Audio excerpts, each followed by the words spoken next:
Thank you for joining us today for Digging for Truth. I'm your host, Henry Smith. Dr. Craig Evans of Houston Baptist University is here for part 2 of an episode talking about his book, Jesus and the Manuscripts, What We Can Learn from the Oldest Texts. He joins us from Texas to tell us about this early evidence about the preservation of the New Testament and early Christianity. Dr. Evans, welcome back for part 2. Thank you. Hey, it's good to see you. Now, we're going to encourage folks who haven't seen the first episode. It's on our YouTube channel, episode 122, so they can watch that, and then they'll watch this episode, and the two of them will go together. Now, at the end of the last episode, Dr. Evans, you were talking about these important debates about these Gospels that are not the four, but make claims to be Gospels. Gospel of Peter, Gospel of Judas. But we're going to focus on the Gospel of Thomas because we thought it would be a good template to talk about. You were saying that, for example, you think it was written much, much later than the New Testament Gospels. Maybe we could start with the context that it's clear that the Gospel of Thomas came out of and just build on that. So why don't you go ahead, please? Well, the evidence for the late date of Thomas is simply overwhelming. If you just allow the evidence to stand, if you read and study what we have and not speculate about what it might have been, generations earlier, that's just sheer gratuitous speculation. The Gospel of Thomas consistently, from beginning to end, reflects the late 2nd century of Syria, Eastern Syria, where there was interest in esoterica, that privileged special knowledge that insiders alone have. It was very ascetic. Jesus is a vegetarian. He's all about poverty. He's against marriage. Sex in any situation, even in marriage, is bad. And on it goes. Well, we have an exact match with these ideas in certain circles in Syria, up north and to the east. This does not reflect the world of Jesus in the 1st century. It reflects a later time, a different place. The evidence for that is huge. In fact, there are distinctive readings in Thomas, the way Jesus' teaching is paraphrased, that matches the diatessaron. That is a harmony of the four Gospels blended together by Tatian, who's a native of Syria. And so in blending the four Gospels together, he created distinctive readings, and some of those readings are in the Gospel of Thomas. And so that's just more evidence that Thomas is from a later time and from a different place. And the idea that somehow it's early 1st century or it's as early as Matthew, Mark, and Luke, there's just no evidence for that. You have to force the evidence. You have to change the evidence. And that, of course, is not proper, responsible historical work. Yeah, this is one of the points that you bring up in your book. We're talking about Jesus and the manuscripts. And one of the points you do bring up here is looking closely at the way that the Gospel of Thomas is written. Now, you mentioned Tatian. He harmonized the four Gospels. So what you're saying is there's ways that he wrote the text in this harmonization that only appear, that were created by him, essentially. So if they appear in the Gospel of Thomas, they had to come from Tatian, which was 2nd century. Is that the argument? That is the argument, and that's widely recognized too. Tatian scholars who are concerned with the diatessaron, they observe that. Usually those scholars have no problem seeing Thomas as late 2nd century. In fact, one or two Syrian scholars actually argued that Thomas was as late as the year 200. I think that's a little too late, because by the time we get into the 220s, 230s, church fathers know of Thomas and begin talking about it. We have a Greek manuscript of Thomas that dates to about that time, and so on. And so I think that Thomas probably shouldn't be dated any later than about 180, but it can't be dated earlier than 170, because then you can't explain how the author, the compiler of Thomas, knew the diatessaron. The diatessaron was written in the 170s. Yeah, it is. That's good logical historical argument. You know, when I'm reading through your book, I'm thinking about, I'm not a specialist, but I can follow an argument that makes sense, that's based on the data and based on, the logic of the force of your argument really is overwhelming in my view. Now, another part of your matrix of argumentation is that Gospel of Thomas is not seen in any of the church fathers' literature until Hippolytus of Rome, which is 220, 225, 230, something like that. And Eusebius refers to it, I believe, as well. Why don't you comment on that a little bit, because that's important, that those church fathers witnessing to these texts. Yeah, that's a very good point. I engage the scholarship of Stephen Patterson mostly, simply because I think he's the best of the Gospel of Thomas scholars who argues for an early date. I respect his work. We did our PhDs at the same school, and he argues that the earliest draft of Thomas could be in the 70s AD. That would make Thomas as early as probably Matthew and Luke, and probably earlier than John. So that puts Thomas right there in the same chronological neighborhood as the canonical Gospels. But then what I counter, and he and I actually have had debates on this in a very pleasant collegial way, but I then wonder, how is it that Thomas stays below the radar for 150 years? If Thomas is written in the 70s, why isn't that nobody talks about it until the 220s, as you just said? And so you have Origen, you have Hippolytus, and then as you go on through the 3rd century, a few more people know of it, and right on into the time of Eusebius in the 4th century and beyond. How is Thomas so unknown for so long? Compare that to Matthew, Mark, Luke, and John. They're being quoted, alluded to in the 1st century. By the time you get into the early 2nd century, they're being explicitly discussed by Papias on into the time of Justin Martyr in the 140s, 150s. Yeah. This cannot be said for Thomas. Thomas remains unknown until the 3rd century. To me, that's a major argument against antiquity. Yeah, I mean, if this gospel was written so early, and we see these other church fathers that you mentioned mentioning it so early, especially before 150, because that's when you would expect to see it, and you only see the church fathers talking about the 4 canonical gospels. It's quite remarkable. There's another very important point too, and that is the Gospel of Thomas is familiar with about 1/2 of the New Testament. Right. Years ago, I prepared an index with a couple of colleagues. It was published, I think, in '93, something like that.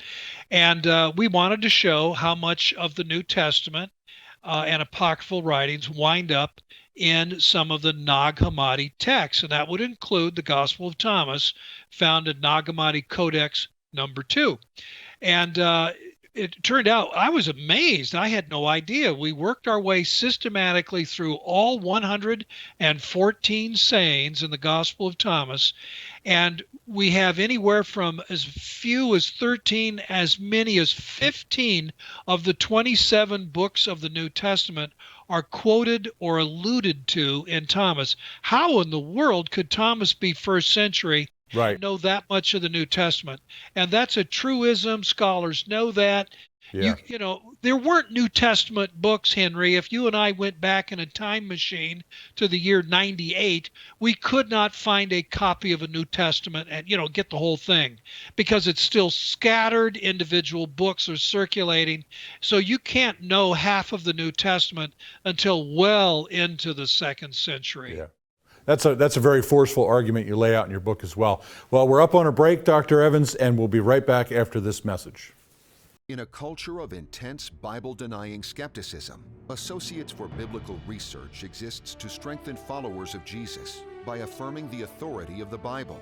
Our archaeological fieldwork and original research form a strong foundation in upholding the reliability of the Scriptures for students or anyone asking if they can really trust the Bible. Please visit our website and partner with us by joining our prayer team or financially supporting this ministry. And thank you for standing with us.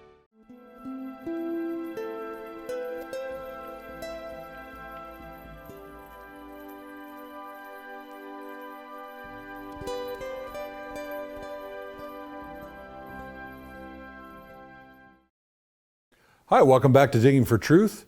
I'm your co-host, Henry Smith. I'm here with Dr. Craig Evans. We're talking about his excellent book, Jesus and the Manuscripts. We want to recommend this book for pastors, people who want to plumb the depths a little bit as it relates to early Christianity and the manuscripts of the New Testament. Now, Dr. Evans, we were talking about these non-canonical Gospels. You were really making some forceful points about the Gospel of Thomas.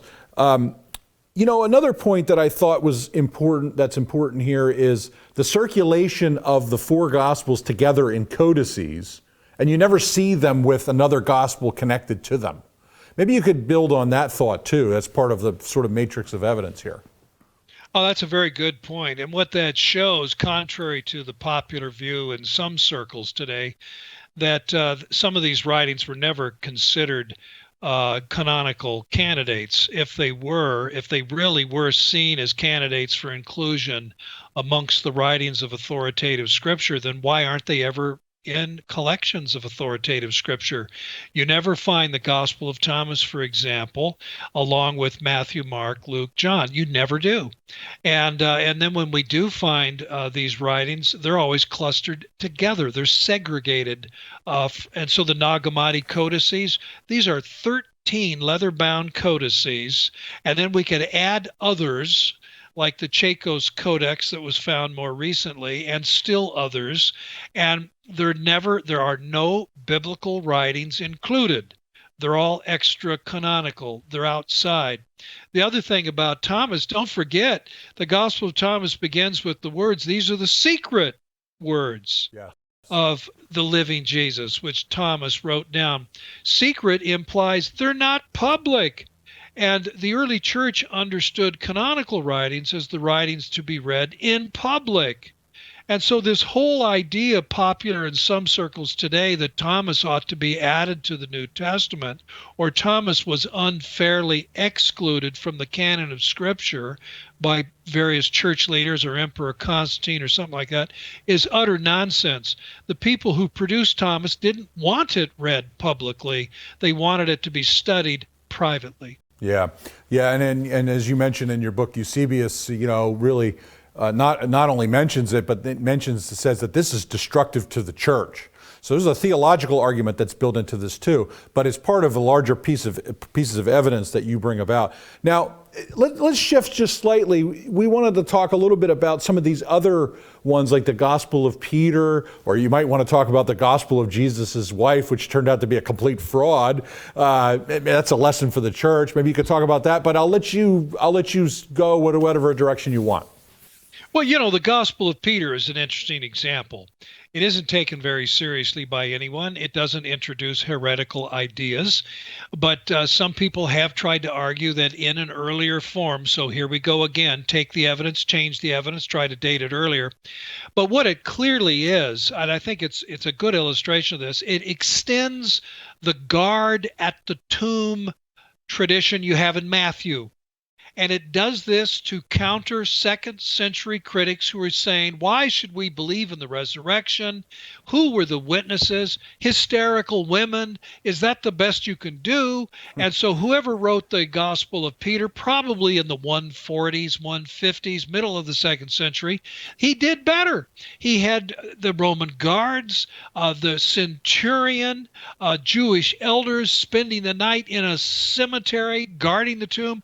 The whole town, everybody sees angels come down to the tomb, the stone roll aside, a very tall Jesus come out of the tomb. This is a reckless, exaggerated apologetic that tries to answer objections in the second century. That's how we date these things. We ask ourselves, in what time period does it really fit best?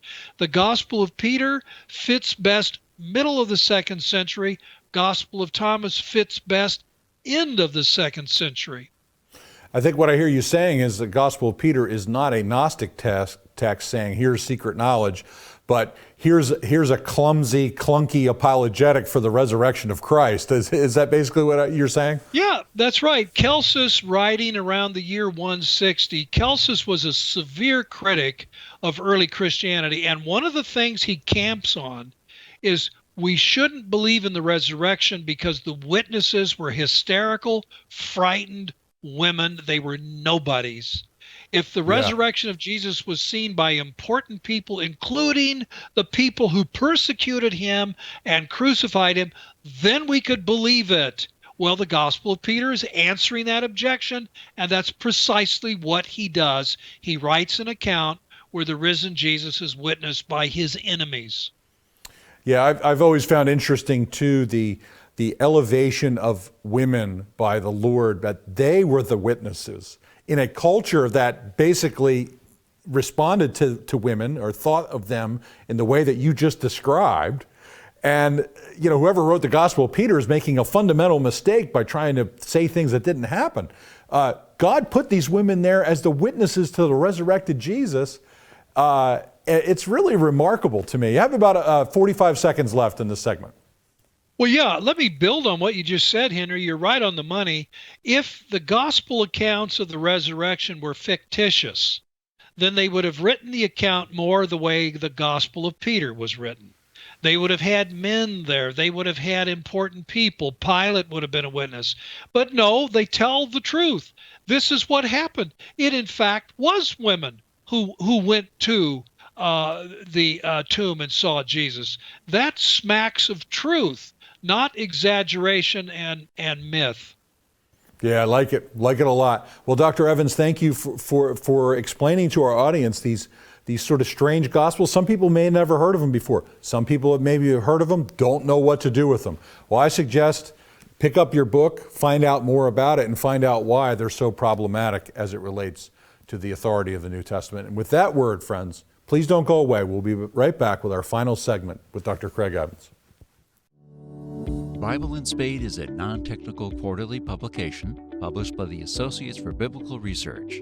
Written from a scholarly and conservative viewpoint, Bible and Spade supports the inerrancy of the biblical record and is a must-read for both the serious Bible student and anyone asking if they can really trust the Bible. Archaeological evidence, properly interpreted, upholding the history of the Bible. Subscribe today at BibleArchaeology.org.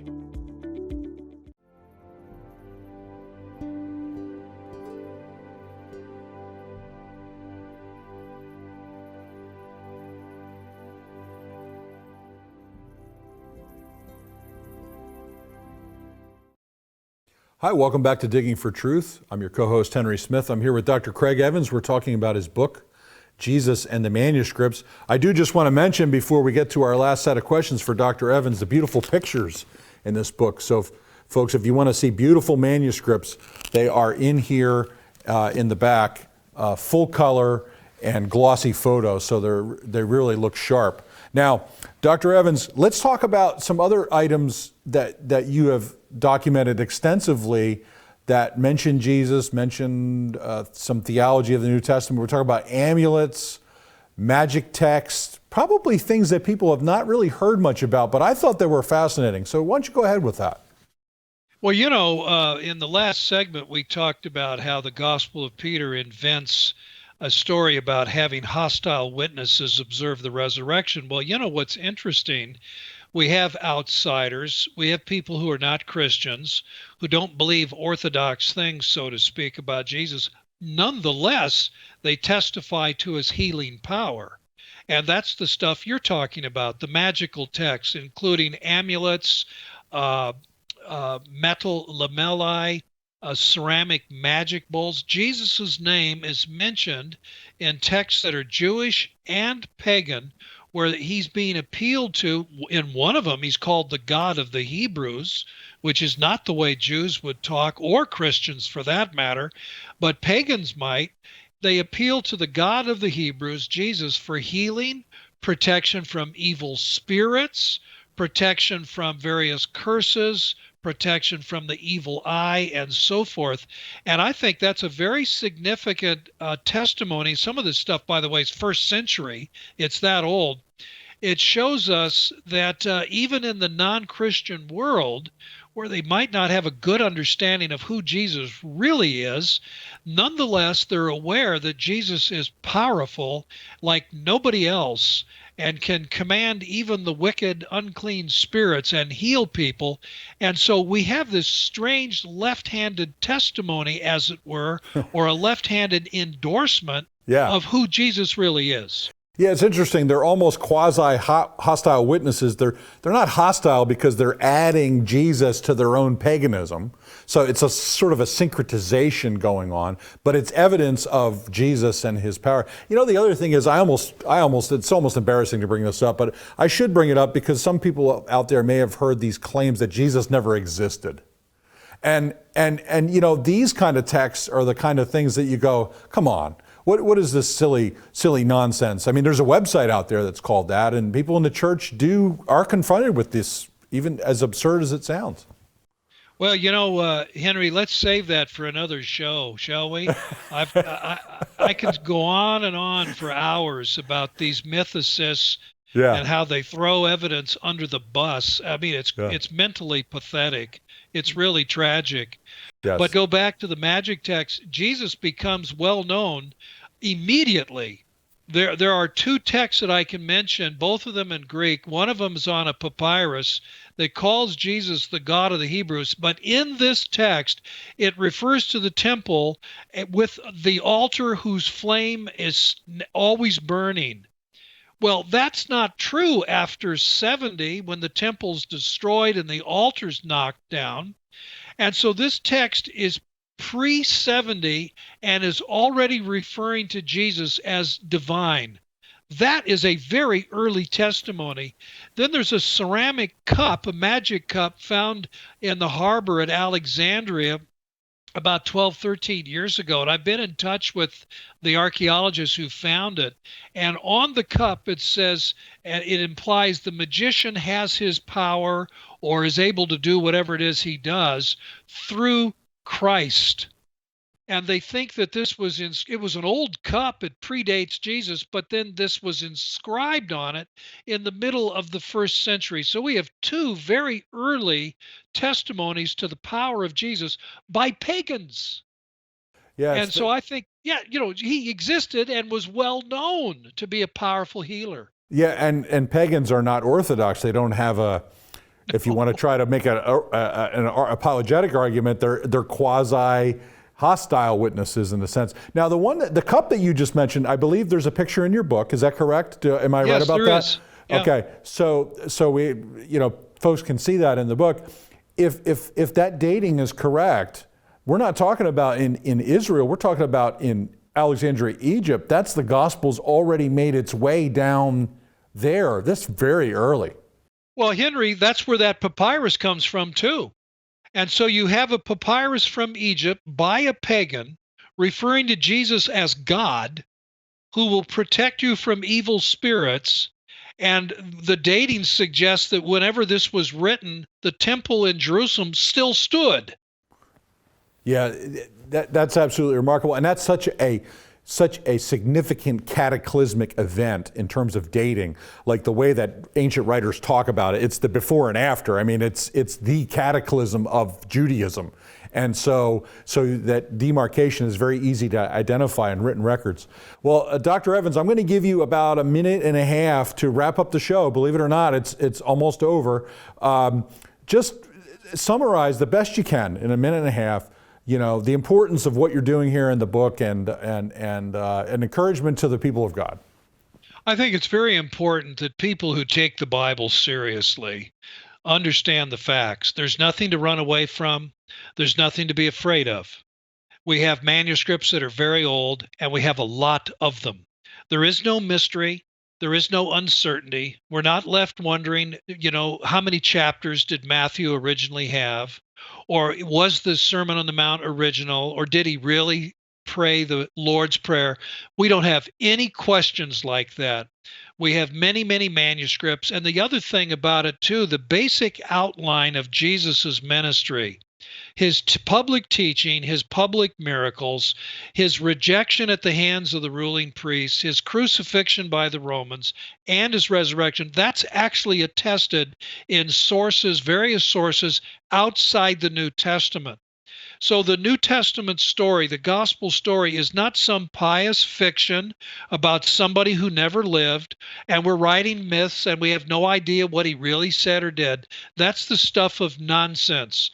The stuff of scholarship, the stuff of real manuscripts and real artifacts is rock solid. Well, that's a tremendous word, Dr. Evans. Thank you for all the work that you do. Thank you for what you do in scholarship and for support of the church at large. We appreciate you very much. Thank you. Friends, thank you for joining us for Digging for Truth. We hope you're encouraged that a scholar like Dr. Evans believes the gospel, and he believes that the facts support it. The evidence supports it, and you can believe it and trust it. Thank you for joining us for Digging for Truth today.